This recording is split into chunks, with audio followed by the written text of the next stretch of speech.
3 things we did before planning for a baby. Let's look into the episode 1 of my pregnancy diaries. Point number 1, emotional bandwidth or emotional readiness. పిల్లలు కావాలి అని అనుకునే ముందు నేను మా వారు కూర్చుని ఒక ప్రాపర్ కాన్వర్సేషన్ అయితే చేసుకున్నాం. Are we ready, are we on the same page అనేది అయితే తెలుసుకున్నాం. బికాస్ ప్రెగ్నెన్సీ అనేది it's not a solo journey.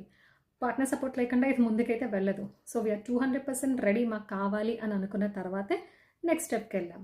మీకు ఏమైనా అభిప్రాయ భేదాలు ఉంటే కనుక అవి క్లియర్ చేసుకున్నాక ప్లాన్ చేసుకోవడం అనేది better. Point number 2, medical checkups. ఈ మెడికల్ చెకప్స్కి ముందుగానే మేము అపాయింట్మెంట్ తీసుకుని వెళ్ళాము. So complete CBC blood work అంతా చేశారు, విటమిన్ డి టెస్టులు చేశారు, థైరాయిడ్ టెస్టులు చేశారు.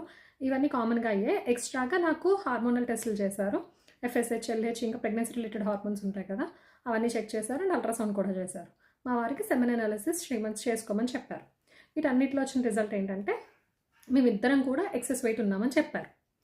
సో చూడడానికి సన్నగానే ఉంటాం కానీ ఎక్సెస్ వెయిట్ ఉన్నాము, బియాండ్ ద BMI ఉన్నామని చెప్పారు. అండ్ నెక్స్ట్ ఇంకో షాకింగ్ న్యూస్ ఏంటంటే నాకు PCOS బిగినింగ్ స్టేజ్లో ఉందని చెప్పారు. అది విని మాత్రం నేను కొంచెం షాక్ అయ్యాను. బికాస్ నాకు ఎప్పుడు ఇర్రెగ్యులర్ సైకిల్స్ కానీ పీరియడ్స్లో ప్రాబ్లమ్స్ కానీ ఏమీ లేవు. సో నో సిమ్టమ్స్ నాకు, బట్ స్టిల్ నాకు PCOS ఉందని చెప్పారు. అండ్ నో మెడికేషన్, నాకైతే ఏ మెడికేషన్ ఇవ్వలేదు.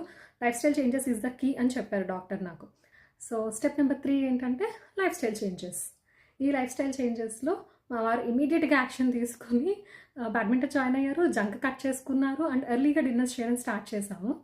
నేను PCOS రివర్సల్ యోగాస్ అని మనకి యూట్యూబ్లో చాలా వీడియోస్ ఉన్నాయి, అవన్నీ చూసి నేను ఇంట్లోనే చేసుకునేదాన్ని. డైట్ కంప్లీట్గా చేంజ్ చేశాను అండ్ 10K స్టెప్స్ మెయింటైన్ చేశాను. ఈ పాయింట్స్ అన్నీ కూడా 2 months డెడికేటెడ్గా చేసాము ఇద్దరం. And we're back to our BMI and my PCOS is reversed. So PCOS ఉంది, కన్సీవ్ అవ్వమేమో ఇలాంటి భయాలు ఏమైనా ఉంటే కనుక అవి తీసేయండి. నేను ఇంకా డీటెయిల్గా PCOS గురించి వేరే వీడియోలో చెప్తాను. అండ్ ఇలాంటి ప్లానింగ్ చేసుకోవడం వల్ల నెక్స్ట్ వచ్చే జర్నీ అంతా కూడా చాలా స్మూత్గా జరుగుతుంది. నేను చెప్పిన విషయాలు ఏమైనా డౌట్స్ ఉంటే కామెంట్ చేయండి.